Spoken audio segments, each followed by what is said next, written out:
ኢትዮጵያውያን አብሲናይና ትልቲ ዝበሃል ነገር የለን ሓደ ህዝቢ ኢና ቀስና ኻኑዒ ሕወሓት ንምንታይ ይጠፍ ጉዳይና ዘይኮነ መራሕቲ ሻዕብያ ምስ ሕወሓት ኮይኖም ተስማዕሚዖም ክልተ ተዓረቕቲ ሰባት ጥራሕ ይደሊ ሰላም ደራይ ፍትሒ ተቃዋማይ ክነግረካ ክሳዕሳዕ ዝመንእሰይ ብዙሕ ክሳዕሳዕና ኣይደልየኒ ምስ ገደፍዎ ዳርጋ ፀፋዕ ኮይኑ ተሰሚዕኒ ኢሉ ሰላም ጥዕና ሃበሊ ከመይ ትቕንዩ ክቡራትን ፍትዋትን ተኸታተልቲ ሽድን ሪኣ ክትስዋል እግዚአብሔር ይመስገን ኣነ ብወገነይ እግዚአብሔር ይመስገን ሰላም ኣለኹ ንስኻትኩምን ከምዚ ከማይ ከምትህሉ በዓል ሙሉእ ተስፋ እየ ናብ ናይ ሎሚ ዓንቲ ቪድዮ ሒዘኩም ቅድሚ ምስጋረይ ምስ ቤተሰብኩም ሰላምን ፍቕርን ኣብ ስራሕኩም ኣሳልጦ የምንየልኩም ንኩልኩም ማለት እዩ እሺ ነዚ ቻናል እዚ ሳብስክራይብ ላይክ ኮሜንት ሼር ጌርኩም ማለት እዩ ኩለንትና ኣብዚ ናይ ምትሕባር ነገራት ኣሪኢኹም ወይ ከዓ ብተሳትፎኩም ሓገዝ እንትገብሩ ሰባት ኣዝየ ዝመስገን የቀን የለይ ብፍሉይ ድማ ብፍሉይ ሱፐር ቴንክስ ንትህቡ ማለት እዩ ነዚ ቻናል እዚ ንኽዓቢ ኢኮኖሚያዊ ሓገዝ እውን ብዝመጠኑ ማለት እዩ ዋላ ናይ ሻሂ ንትልእኹ ሰባት ንዓኻትኩም እውን ኣዝየ ዝመስገን ዝለዓለ ክብርን ወሳኒ ምስግናን እዩ ዘለኒ ሓደሽቲ ዝኾንኩም ነዚ ቻናል እዚ እሞሎ መዓንቲ ዝተወደድኩም ሰባት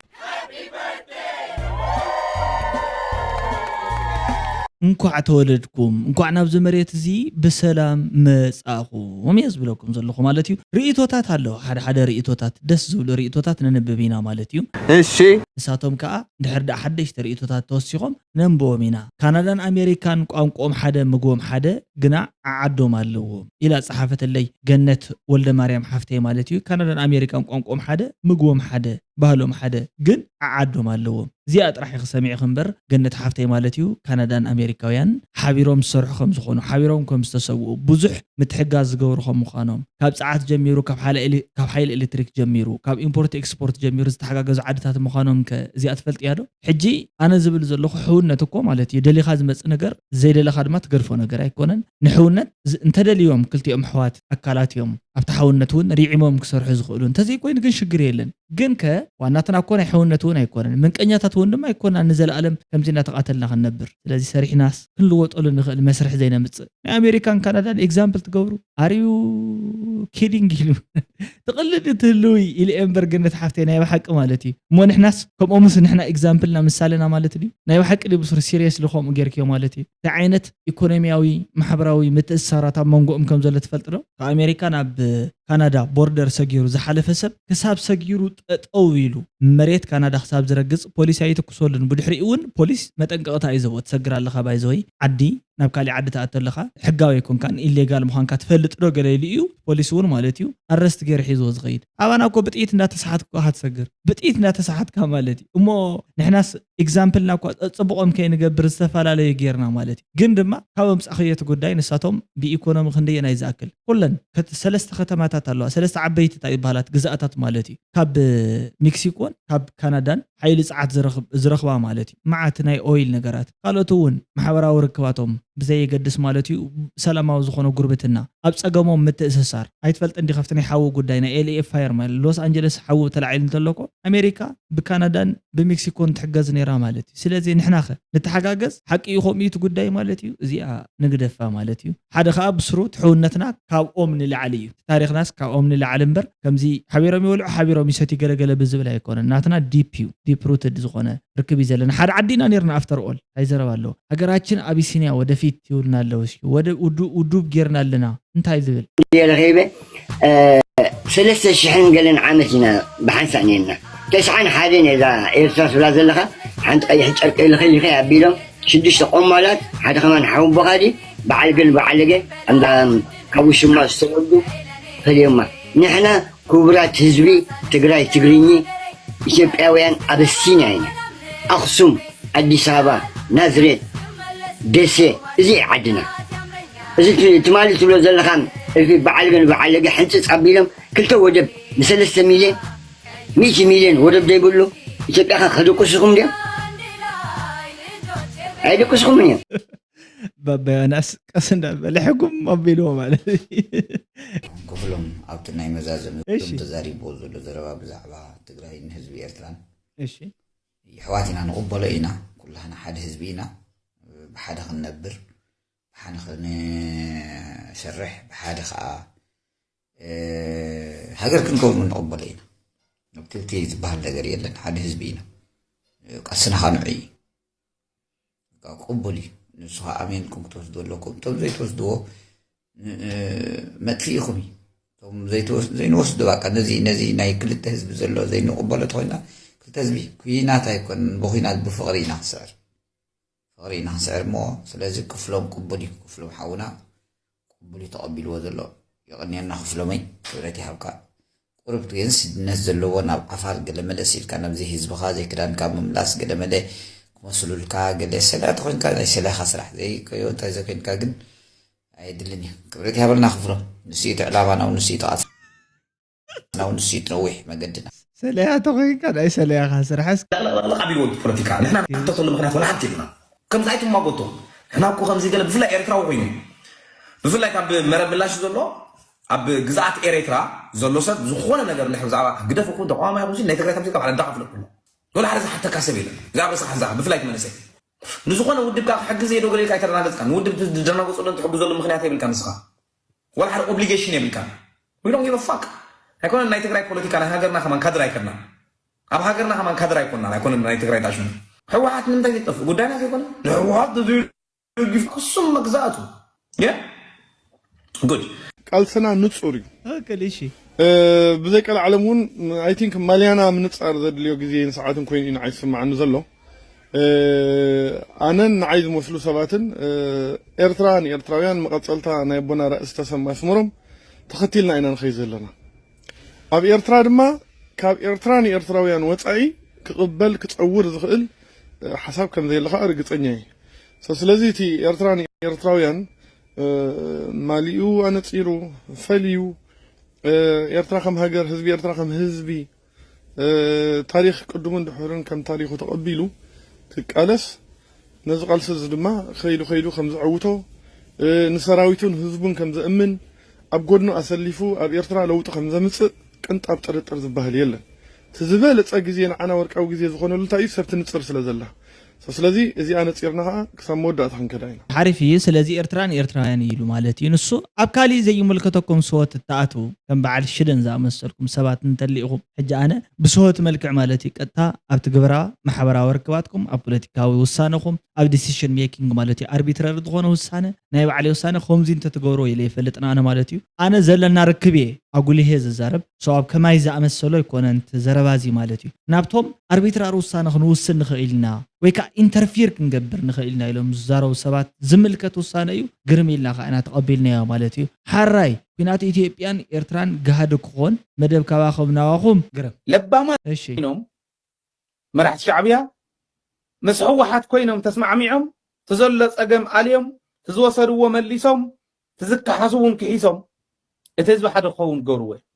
ሸዑ ይድፈሩን ኣይንድፈርን ብድንቁር ምስ ድንቁርናኦም ተሃልዮም ግን ሰኢሎም ክፀንሕዋ እዮም እቲ ጉድ ክረአ ቀሊል ኣይኮነን ክኸውን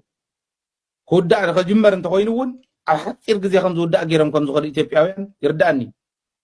ምክንያቱ ናይ ዓለም ተፅዕኖ ይኽእልዎን ምስ ዘሎ ናይ ዲፕሎማሲ ውድቀቶም ክገብርዋ እንተኮይኖም ኣብ ሓፂር እዋን ከምቲ ዝበሉ 10 ሚልዮን ውሕድ ምልቃቕ ከም ዝበለ كل ويخل كم 120 ናብ 110 ኢና ክንወርድ ችግር የብሉን እዮም ኩሉኻ ሓራይ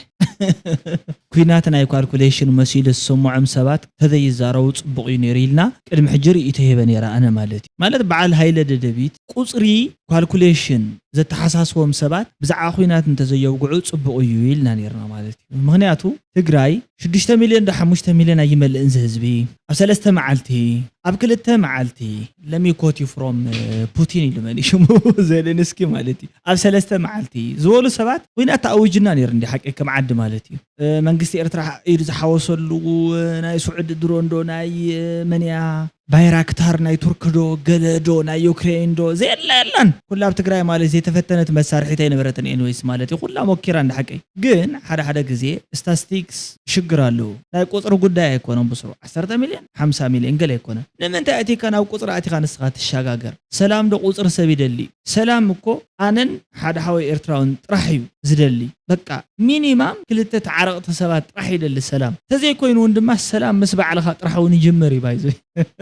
ኣርቢትራሪ ዝኾነ ውሳነ ንምውሳን ማለት ኣነስ የሎ ኩላንዛ ጉዳይ ኢልካስ ካብኣ ምውፃውን ይከኣል እኮ ويدا جبرت حدك تنسخهم زمسلكم مالتيو تعريقهم زسرقوا مليسهم قال زي امنوا الكادو سرقنا انا ونحنا نتهزو بدلنا انا يلوم انت امنوا لس نسخار ما انت تبللخا نيقرتاس دلوات كوينهم كملسوا ويم معزه نمن نايم انت عينت حسوتي غتحسوا بسرو بحصت ملكعون تزارب تزولو خانو بعلو تزي كوين كن 3 معلت نغور انا قال ناي 3 معلت كالكوليشن يترفنا يندلن ارو عن 8 ساعات وشط رئيس كتما يوكرين كن حزينا اللي بوتين قدم قلب عمتات مالت نيفر كم زي عينت كالكوليشن يسرحني يا مريت لومي ستوبيد تخونو كالكوليشن بايزوي حلفو كل سب فاتح حاول قل سخونن انا دراي فتحي تقامي خنغركا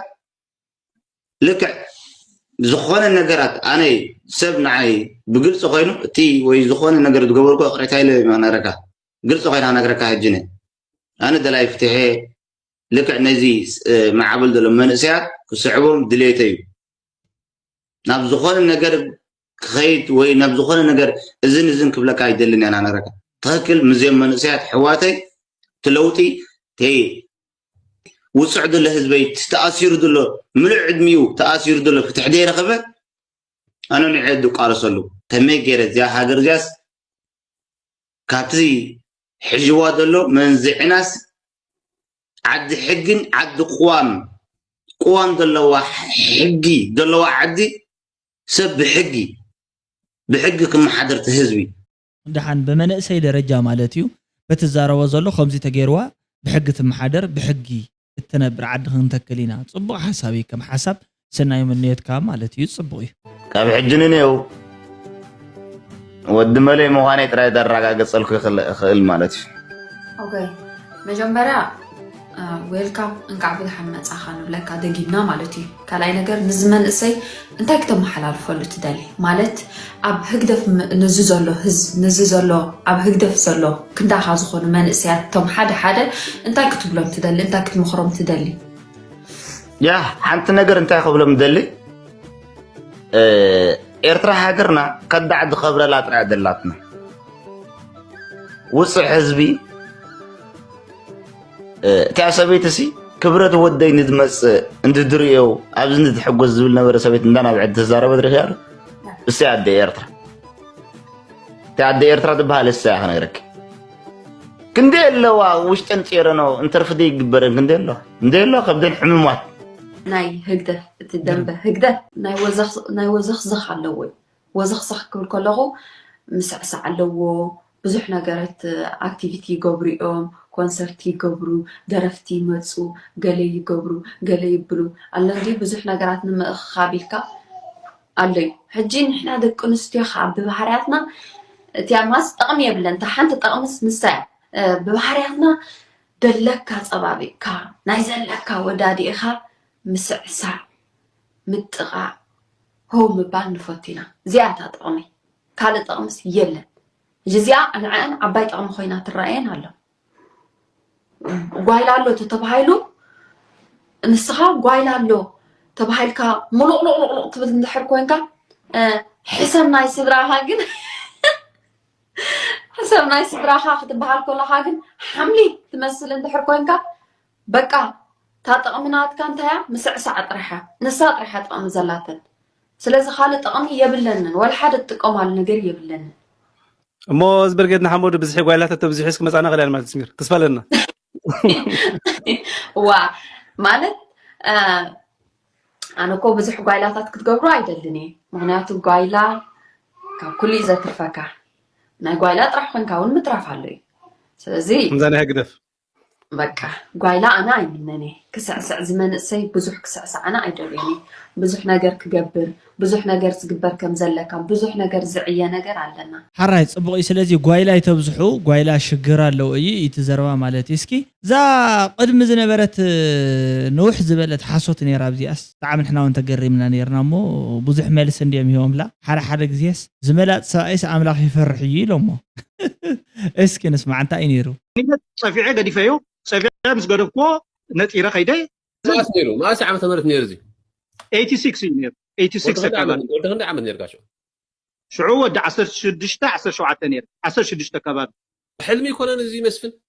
المجمرتا غيزي سا اندر ايج ود 16 خوين كان حدا ود 30 قالن مو ኣብቲ መራሒ ናይ ህዝባ ግንባር ዝነበረ ንዑ ካ ፀፊዕት ለና ዘለካ ሞካ ቀፂልካ ካ ይሕልቱ ለና ኣለካ እዚ ከተኣምኖ ብጣዕሚ ዘፀግም ስለ ዝኾነ ይኸውን በቃ ሞሳብ ቆይ ሕደዲ አሚን መስፍን ያኽለካ ፕሊስ ያኽለካ ንሓነ ቀፅል አማን ዋ በስማም ዋ ኣትረኪ ኣታ ከመይ ዝበልካ ሓወዲ ካበይ ከመፂኻ